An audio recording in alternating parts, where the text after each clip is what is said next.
Assalamualaikum warahmatullahi wabarakatuh. Nama saya Nurhanisha Mimi binti Wisan Zaliman bersama rakan saya Sarah Kaisah binti Khairul Anwar.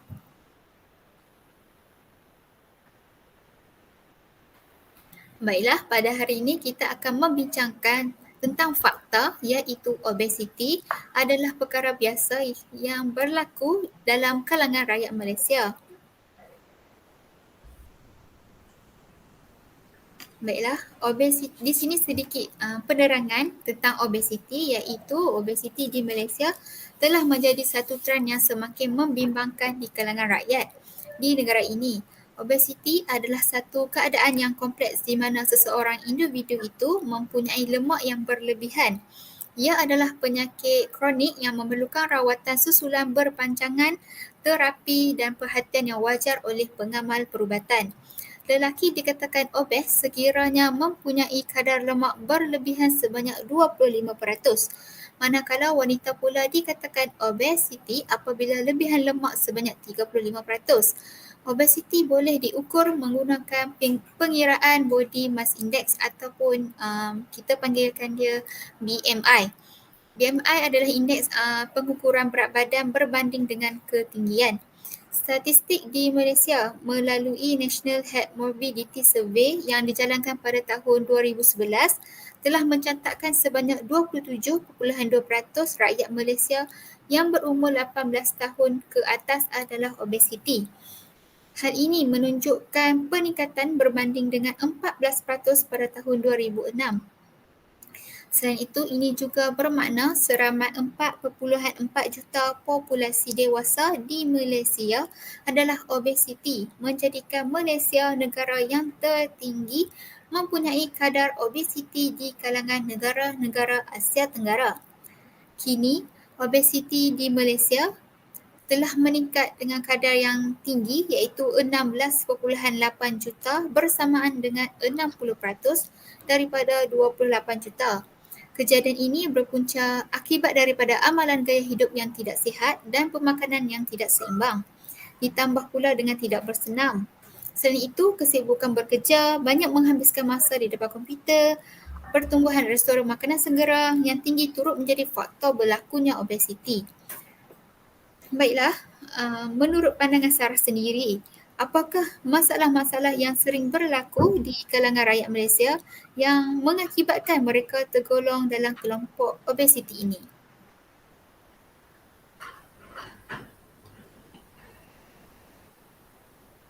Baiklah, untuk menjawab soalan Hani sebentar tadi, terdapat punca-punca obesiti di kalangan rakyat Malaysia.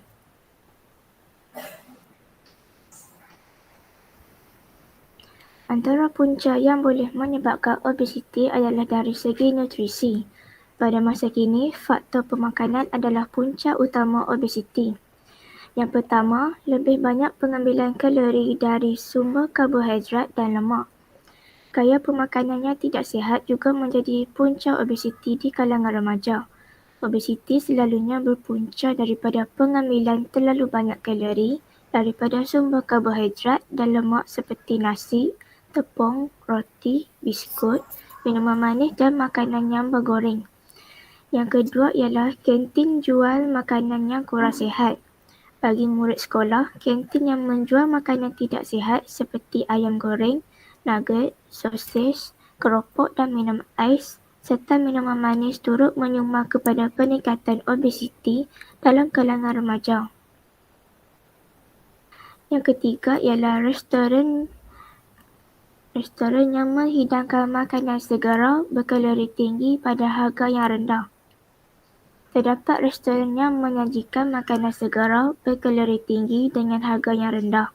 Selalunya makanan segera ini terdapat dalam bahagian menu makanan kanak-kanak.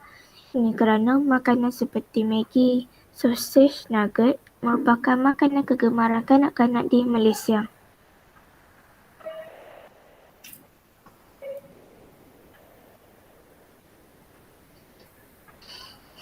Punca yang kedua ialah kurang bersenam. Kurang bersenam juga antara punca yang boleh menyebabkan kegemukan. Di Malaysia, banyak bekas kerja fizikal telah digantikan dengan mesin. Di seluruh dunia terdapat peralihan daripada kerja fizikal kepada kerja pejabat. Akibatnya, penggunaan tenaga dalam satu hari semakin berkurangan kerana ramai pekerja bekerja di pejabat dan hanya duduk di hadapan komputer. Peningkatan bilangan tugas di tempat kerja juga akan menyebabkan rakyat Malaysia tidak mempunyai masa untuk bersenang. Selain itu, majoriti rakyat di Malaysia lebih gemar menghabiskan masa lapang dengan menonton televisyen dan bermain telefon. Menurut Sarah juga, apakah punca dari pihak lain juga mengakibatkan obesiti ini berlaku? Punca daripada pihak lain iaitu ibu bapa.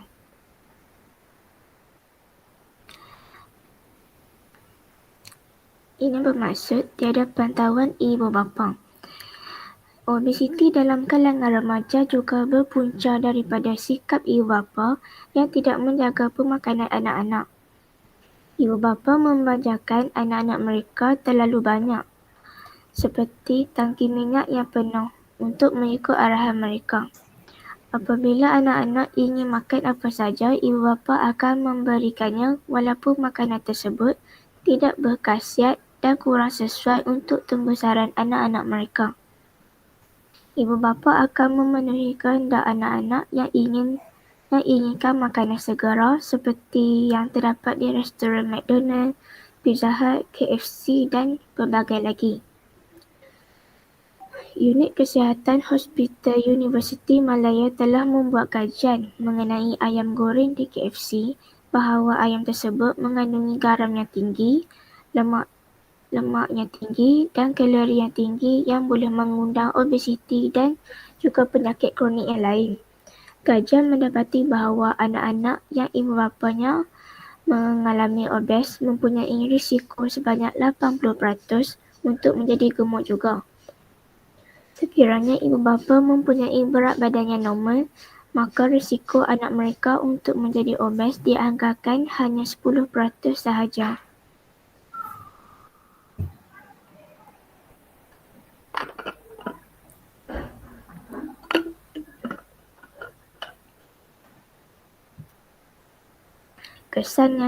Punca yang seterusnya ialah tekanan dan kesan ubat-ubatan. Antara punca lain yang boleh menyebabkan obesiti ialah tekanan. Yang pertama ialah tekanan sering berlaku pada pelajar dan orang dewasa. Yang kedua, setengah orang yang mengalami tekanan akan mengambil makanan yang berlebihan seperti coklat atau apa-apa jenis makanan sebagai cara untuk mereka mengurangkan tekanan. Yang ketiga, di samping itu, terdapat beberapa penyakit seperti penyakit Cushing, kekurangan hormon thyroid dan sindrom ovari polikistik boleh menyebabkan obesiti. Dan akhir sekali, obesiti juga boleh disebabkan oleh kesan sampingan ubat seperti ubat hormon, ubat steroid dan ubat psikiatri. Kesimpulannya, obesiti dalam kalangan remaja merupakan titik tolak daripada sikap ibu bapa yang tidak menjaga pemakanan anak mereka sejak kecil lagi.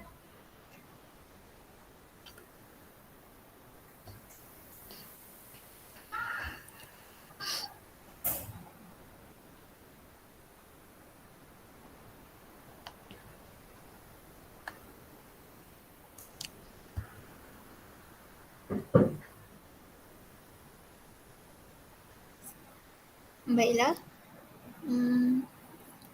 Mungkin Sarah boleh terang sedikit tentang kesan-kesan obesiti terhadap pesakit obesiti ini? Boleh, saya boleh menerangkan kesan-kesan dari penyakit obesiti tersebut.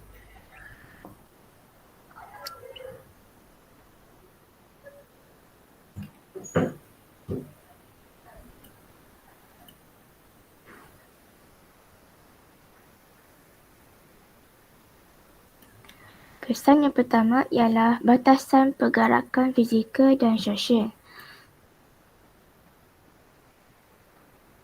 Sesungguhnya, memiliki berat badan yang berlebihan membawa kesan negatif yang agak jelas, ialah batasan dalam pergerakan fizikal dan sosial. Berat badan yang berlebihan menghalang mereka daripada melakukan aktiviti seperti berjoging, berenang, mengayuh basikal dan aktiviti yang lasak. Mereka akan mudah lesu kerana membawa lemak yang berlebihan dalam badan mereka. Aktiviti sangat terhad disebabkan mereka tidak mampu melakukan aktiviti yang keterlaluan dan cepat letih yang boleh mengakibatkan mereka kesukaran bernafas dan mungkin menghidapi asma sejak kecil lagi. Mereka juga akan mempunyai kehidupan yang pasif dan badan yang tidak cergas. Kajian juga menunjukkan masyarakat yang gemuk mempunyai IQ yang lebih rendah daripada orang yang biasa. Lantaran itu, masyarakat obesiti mempunyai pergaulan sosial yang kecil dan tidak mudah berkawan dengan orang baru.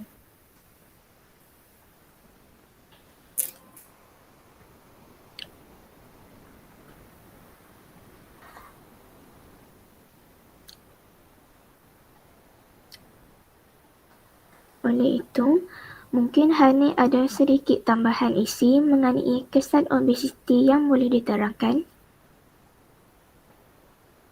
Baiklah, saya akan memberi sedikit penerangan tambahan tentang kesan-kesan yang akan yang akan terjadi kepada pesakit obesiti ini. Pertama, menurut pakar obesiti menjadi punca penyakit kanser hingga menyebabkan kematian. Di dalam jurnal The New England Journal of Medicine, hasil kajian daripada American Cancer Society mendapati bahawa 14% kes kematian pesakit kanser lelaki dan 20% kes kematian pesakit kanser wanita adalah disebabkan oleh obesiti. Obesiti juga mempengaruhi kesihatan mental pesakit terutamanya yang berkaitan dengan kemurungan. Kajian pada tahun 2010 yang diterbitkan di dalam Archive of General Psychiatry mendapati risiko yang mengalami obesiti untuk menghidap kemurungan berbanding orang yang memiliki berat badan normal adalah sebanyak 55%. Faktor keyakinan diri yang rendah dan stigma masyarakat terhadap orang gemuk juga boleh mencetuskan kemurungan.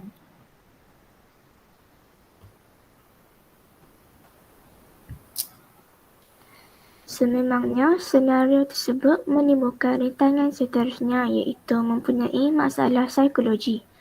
Mereka yang gemuk akan mudah dipersandarkan oleh rakan-rakan, ahli keluarga dan masyarakat luar dengan pandangan sinis yang menyebabkan diri mereka dalam keadaan yang penuh tekanan dengan kritikan-kritikan tersebut.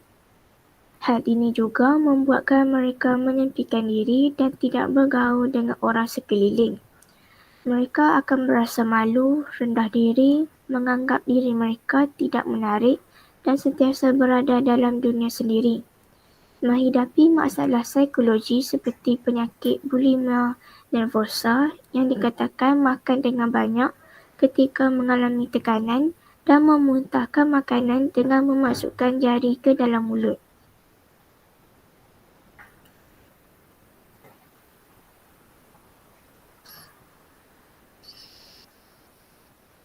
Baiklah, seterusnya saya akan terangkan lagi sedikit kesan yang akan berlaku ke atas pesakit obesiti. Baiklah, obesiti juga akan meningkatkan penghidapan diabetes atau lebih dikenali sebagai kencing manis. Pengambilan makanan yang mengandungi gula yang banyak akan menyebabkan insulin tidak dapat mengawal kandungan gula dalam darah. Darah akan mengandungi gula yang tinggi dan menyebabkan kerumitan seperti masalah jantung, kehilangan pendengaran, kerumitan pada mata, kaki dan kulit, strok dan hipertensi. Sehubungan dengan itu, arteri yang tersumbat oleh lemak meningkatkan tahap seseorang untuk mengalami serangan jantung dan juga mungkin mengalami kesukaran bernafas kerana lemak mengelilingi paru-paru mereka. Selain itu, sakit sendi dan masalah tulang akan berlaku pada seseorang yang berbadan besar ataupun kita panggil gemuk.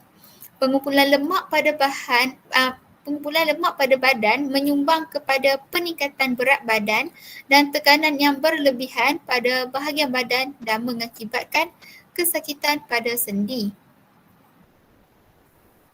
Penyakit seterusnya ialah strok yang merupakan kekurangan bekalan darah kerana berlebihan berat badan. Keadaan ini akan menyebabkan kelesuan otot pada sebelah badan, masalah bercakap dan sebelah muka berasa kebas. Selain itu, peningkatan dalam tahap insulin akan menyumbang kepada pertumbuhan tumor tertentu yang meningkatkan risiko penghidaman kanser. Lantaran berpaksikan kebenaran yang disampaikan, jelaslah bahawa obesiti mendatangkan banyak penyakit kronik pada badan kita.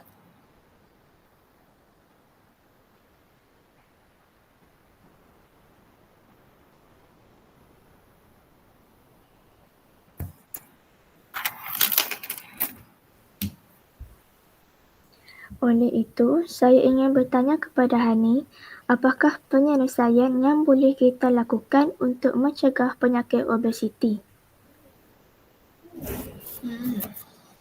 Soalan yang baik. Baiklah, saya akan menjawab soalan Sarah. Obesiti adalah masalah kesihatan yang begitu sinonim dengan rakyat Malaysia. Menurut tinjauan Kebangsaan Kesihatan dan Mobiliti yang dikenali sebagai NHMS 2019, mendapati lebih 50% orang dewasa di Malaysia mempunyai berat badan yang berlebihan atau kita panggil dia obesiti. Terdapat beberapa cara untuk mengatasi obesiti yang boleh kita amalkan. Yang pertama,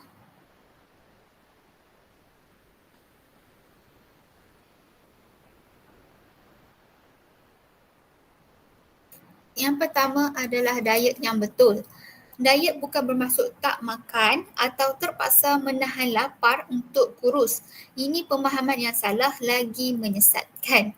Cara diet yang betul menurut World Health Organization WHO adalah melalui program pemakanan yang lengkap, seimbang dan sihat. Program diet yang lengkap dan seimbang penting untuk membasmi penyakit kekurangan makanan serta obesiti. Diet yang betul adalah cara mengatasi obesiti yang paling penting dan harus diamalkan oleh semua orang. Berikut adalah beberapa cara diet yang disarankan. Yang pertama, kurangkan pengambilan gula. Yang kedua, elakkan makanan yang diproses. Yang ketiga, pengambilan makanan mengikut piramid makanan yang disarankan oleh Kementerian Kesihatan Malaysia. Yang keempat, makan 5 kali sehari sayur dan buah. Dan yang terakhir, masak sendiri di rumah. Di sini juga menunjukkan beberapa senaman yang mudah tetapi konsisten. Selain mengawal diet pemakanan, aktiviti fizikal juga adalah salah satu cara mengatasi obesiti yang wajib kita lakukan. Menurut analisa data yang disediakan oleh Health Survey dari England pada tahun 2005, senaman terbaik untuk mengekalkan berat badan yang sihat ada dengan melakukan aktiviti berjalan pantas. Cukuplah dengan kita melakukan senaman ringkas seperti berjalan-jalan dan melompat tali di kawasan sekeliling selama sekurang-kurangnya 30 minit sehari dan melakukannya 5 hari seminggu.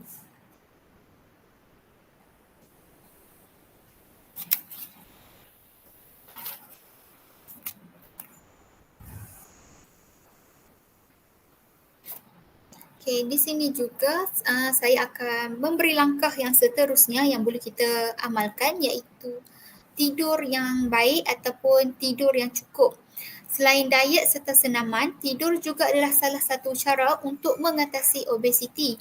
Para penyelidik mendapati bahawa tabiat tidur lewat di kalangan kanak-kanak di antara umur 4 hingga 5 tahun boleh meningkatkan kemungkinan untuk terkesan dengan masalah obesiti dari masa ke masa. Secara terperinci, data kajian tersebut menunjukkan kanak-kanak yang tidur kurang dari 9.5 jam setiap malam mempunyai kemungkinan yang lebih besar untuk menjadi obesiti.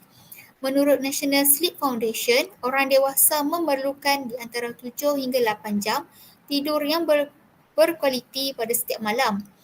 Boleh rujuk jadual di paparan skrin untuk waktu tidur yang diperlukan mengikut garis usia.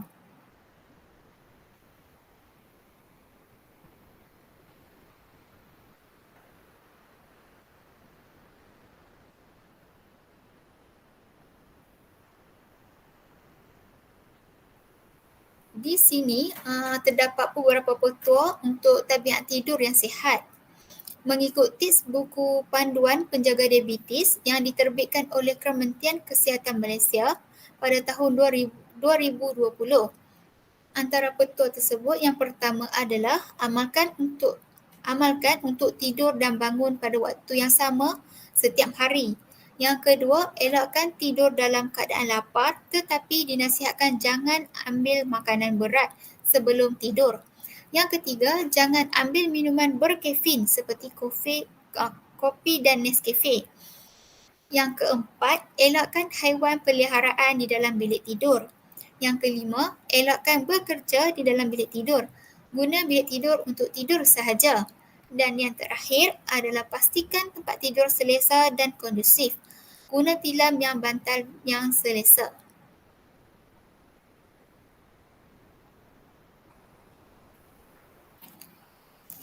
Di samping itu, antara langkah yang boleh kita guna juga adalah dengan mengamalkan minum air kosong. Air merupakan elemen yang amat penting dalam badan kita. Air secukupnya diperlukan bagi mengelak dehidrasi, bagi proses perkumuhan untuk membuang bahan kotoran dari dalam badan melalui proses perpeluhan, air kencing dan juga pernafasan. Peranan air juga sangat diperlukan dalam badan bagi penyembuhan apa juga proses inflamasi.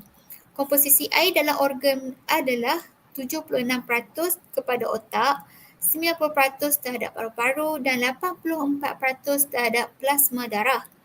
Keperluan air dalam badan dapat dikira dengan cara berat badan iaitu kilogram dibahagi dengan 30.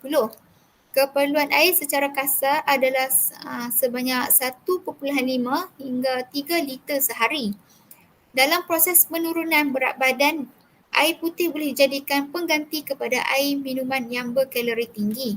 Air kosong tidak mempunyai sebarang kandungan kalori, iaitu kita panggil zero kalori, tetapi boleh menghilangkan haus serta memenuhi kehendak cecair yang diperlukan oleh badan. Malah kita tidak akan menjadi gemuk jika mengamalkan atau minum air kosong dengan jumlah yang banyak.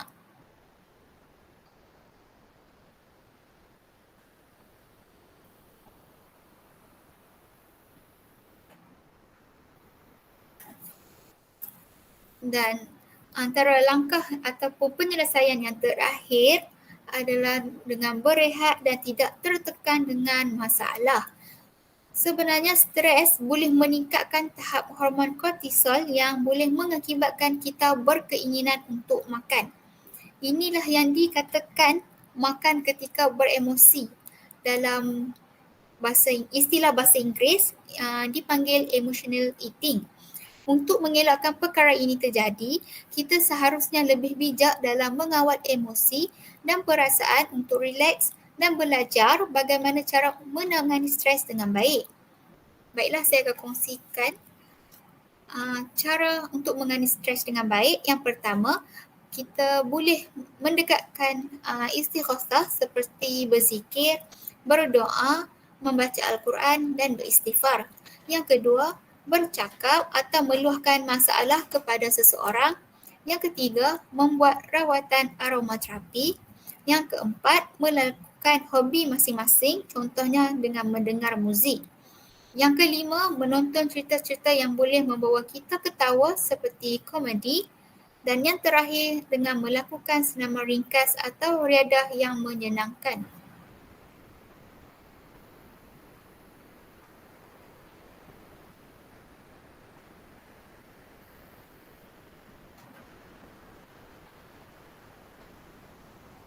Baiklah, mungkin Sarah boleh buat sedikit kesimpulan tentang perbincangan kita tadi. Baiklah, saya akan menerangkan sedikit kesimpulan. Kesimpulan daripada perbincangan kita sebentar tadi, terdapat pelbagai masalah, cabaran dan usaha penyelesaian yang boleh dilakukan bagi mencegah masalah obesiti dalam kalangan masyarakat di Malaysia. Masalah ini seharusnya diberi perhatian kerana masyarakat merupakan nusa yang bakal menjadi pemimpin masa hadapan negara, terutamanya pada golongan remaja. Tambahan pula, masyarakat perlu mendapatkan sokongan daripada orang yang rapat dengan kita seperti rakan taulan, adik-beradik, suami isteri, saudara mara dan juga ibu bapa.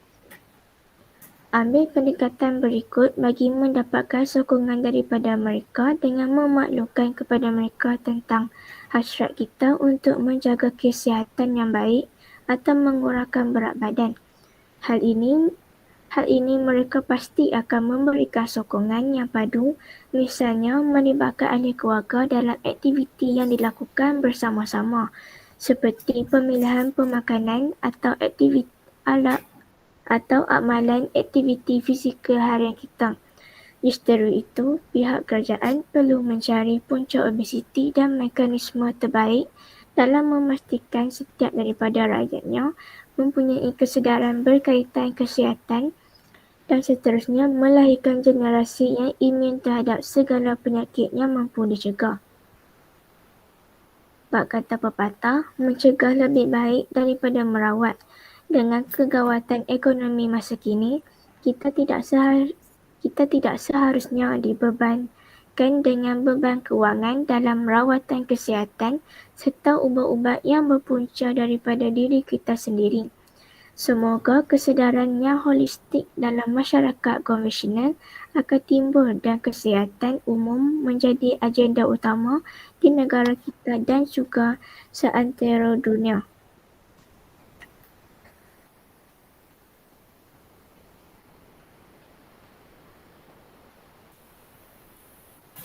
Baiklah, di sini juga terdapat beberapa sumber rujukan hasil pencarian dari kami tentang fakta-fakta mengenai obesiti.